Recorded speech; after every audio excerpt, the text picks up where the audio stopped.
కాకినాడ జిల్లాలో మొక్కలు నాటే కార్యక్రమం నిర్వహించారు. ఈ కార్యక్రమానికి ముఖ్య అతిథిగా జాయింట్ కలెక్టర్ అపూర్వ భారత్, కమిషనర్ సత్యనారాయణ హాజరై మొక్కలు నాటారు. నగరంలో పచ్చదనం పెంపొందించడంతో పాటుగా ప్రజలకు ఆరోగ్యకర, ఆహ్లాదకర వాతావరణం కల్పించేందుకు ప్రత్యేక చర్యలు తీసుకుంటామని కమిషనర్ చెప్పారు.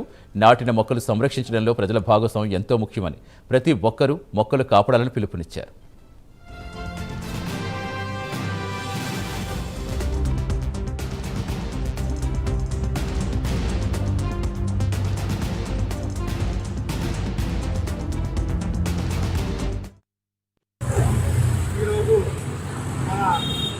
ప్రభుత్వం ఇచ్చిన పిలుపు మేరకు ఆగస్టు 14వ తేదీన మనం ప్లాంటేషన్ చేయాలనే ఆదేశాల మేరకు ఈరోజు మరి కొండేపాలెం దిగిపోయిన ఈ సెంటర్లోంచి మన గౌరవ జాయింట్ కలెక్టర్ గారు ఆధ్వర్యంలో మొక్కలు పాటలు జరిగింది.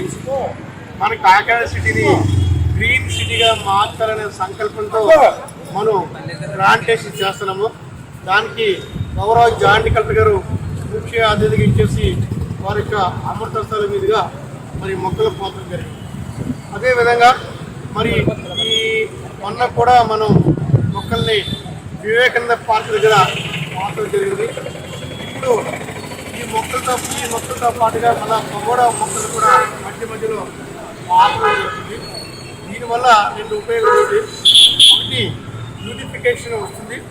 రెండోది, ముఖ్యంగా ప్రజలకి కావాల్సిన ఆక్సిజన్, స్వచ్ఛమైన